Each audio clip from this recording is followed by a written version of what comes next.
भविष्य में ऐसी घटना ना हो इसके लिए सरकार के द्वारा बनाई गई कमेटी के सिफारिशों पर अवश्य अमल किया जाएगा, जिसमें से पहला है डिजी एग्जाम प्लेटफॉर्म को डेवलप करना, जो कि सरकार के सफल इनिशिएटिव डिजी यात्रा पर आधारित है। दूसरा, please maintain silence and let him complete. कृपया सदन में शांति बनाए रखें। भविष्य में परीक्षा उल्लंघनों को रोकने हेतु समिति ने पंजीकरण, परीक्षा केंद्र और काउंसलिंग सहित विभिन्न चरणों में बहुस्तरीय बायोमेट्रिक सत्यापन को लागू करेगी। इस राजनीति का उद्देश्य अधिक सुरक्षा परीक्षण को बढ़ाना ही है। Thank you ma'am. Please maintain silence. No more supplementary question. Question number 102, mister Ayush Haripal. Thank you ma'am. 2015 में जब सरकार बनी थी तब $1 की कीमत 62 रुपए के बराबर थी, लेकिन आज $1 की कीमत 84 रुपए के बराबर है। रुपए के यह अवमूल्यन लगातार जारी है। क्या सरकार इस बात से अवगत है? कृपया सदन की गरिमा बनाए रखें। Please maintain silence in the house. अवमूल्यन के कारण महंगाई बढ़ रही है। यह अवमूल्यन सरकार की नाकामी को दिखाता है। भारत के व्यापार में हमेशा घाटा ही होता है। यह सरकार से व्यापार संभाला नहीं जा रहा, या इसके पीछे कोई घोटाला तो नहीं? Please maintain the dignity of the house. Minister please. धन्यवाद महोदया।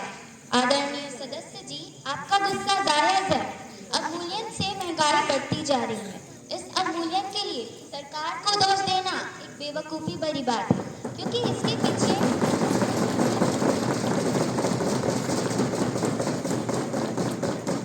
कृपया उन्हें अपनी बात पूरी करने दीजिए। बहुत सारे वैश्विक मुद्दे भी हैं। इस अवमूल्यन से कुछ सकारात्मक पहलू भी हैं। बैठ जाइए, उन्हें अपनी बात पूरी करने दीजिए।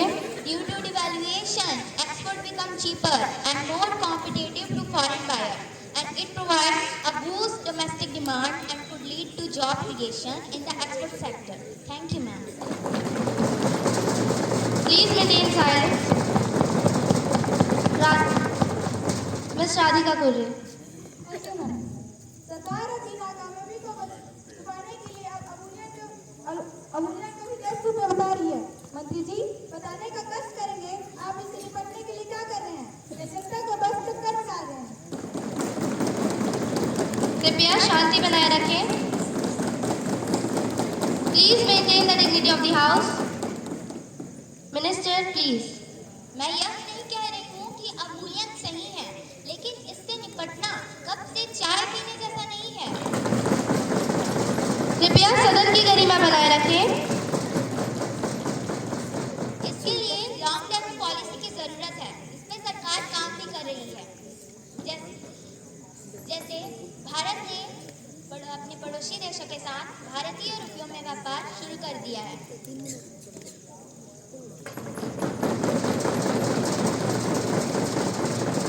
Please maintain silence. और यह व्यापार केवल पड़ोसी देशों तक ही सीमित नहीं है, बल्कि इसमें 20 अन्य देश शामिल हैं, जैसे जर्मनी, न्यूजीलैंड, मलेशिया। कृपया उन्हें अपनी बात पूरी करने दीजिए।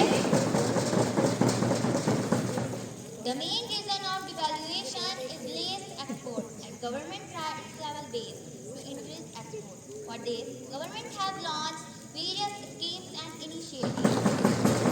कृपया सदन की शांति बनाए रखें।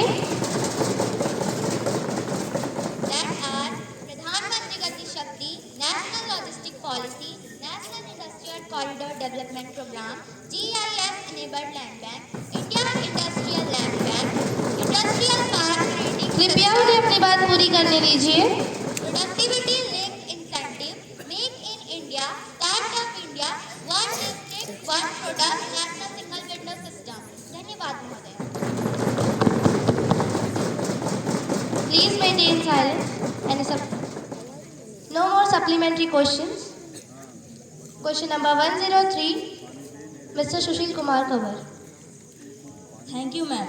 मंत्री जी, इंडिया को कैशलेस करने और उनका डिजिटलाइजेशन करने में इतना मशहूर हो गया कि क्राइम लिस्ट में एक और नंबर ऐड हो गया, और इन्हें इस बात की खबर ही नहीं। Please maintain silence. शांत हो जाइए। अखबारों ने न्यूज़ चैनलों पर इससे जुड़ी खबर प्रतिदिन देखने और सुनने में मिल ही जाती है।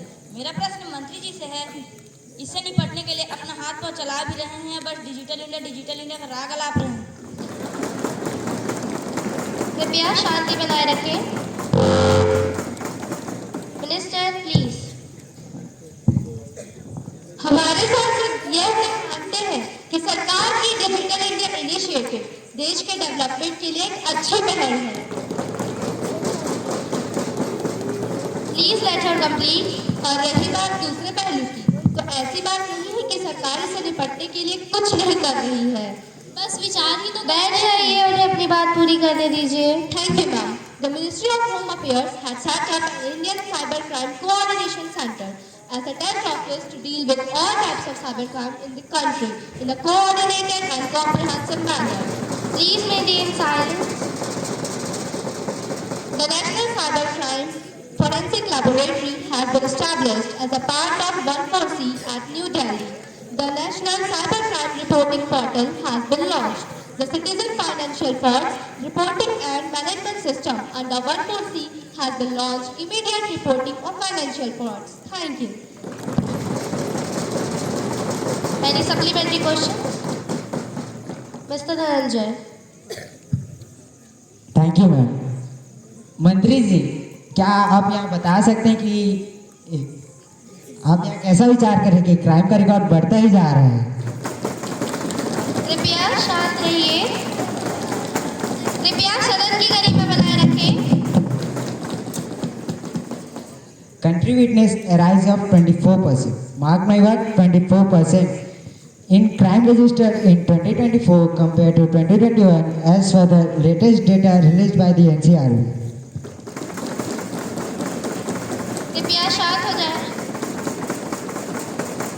Please maintain silence. Minister please. बात जब आंकड़ों की हो रही है, तो एनसीआरबी के और भी आंकड़ों पर नजर डालिए। साइबर क्राइम के केस 2021 के मुकाबले 22 में कम दर्ज हुए हैं और कृपया शांति बनाए रखें। सरकार से निपटने के लिए बहुत सी इनिशिएटिव्स ला रही है। आज से नहीं, जब से डिजिटल इंडिया और डिजिटलाइजेशन को प्रमोट किया गया है तब से, जैसे साइबर सुरक्षित भारत और साइबर सुरक्षा केंद्र। Please maintain silence. No more supplementary questions. Question number 104, Ms. Soumya Pegwar. Gandhi ji said that India lives in its village and village are the heart of India. Please maintain silence. कृपया सदन की गरिमा बनाए रखें। और हम सभी भी यही मानते आ रहे हैं, लेकिन आजकल के अखबारों में कुछ दिल दहलाने वाले खबर तो आप लोगों ने पढ़ा ही होगा। Please maintain the dignity of the house. किसान की स्थिति इतनी दयनीय हो चुकी है कि उनके पास आत्महत्या के अलावा और कोई विकल्प है ही नहीं। ये कोई आत्महत्या तो नहीं, बैठ जाइए। यह तो ये हत्या है और इसके जिम्मेदार पूरी Please sit सरकार down and है। maintain the dignity of the house. You may continue, Ms. Soumya. इस समस्या के पीछे का क्या कारण है? सरकार इसके लिए कुछ कर भी रही है या हाथ पे हाथ रखे बैठी है? जनता, विशेषकर आम जनता, जवाब मांग रही है। कृपया सदन में शांति बनाए रखें। Please maintain the dignity of the house. Minister please. हमारे विपक्ष के नेता इसे मर्डर बता रहे हैं। हो सकता है इस आत्महत्या के पीछे उनका कोई निजी कारण है। और रही बात इसकी समस्या की, तो स्पीकर का government has launched various schemes and initiatives to improve the. Please let her complete.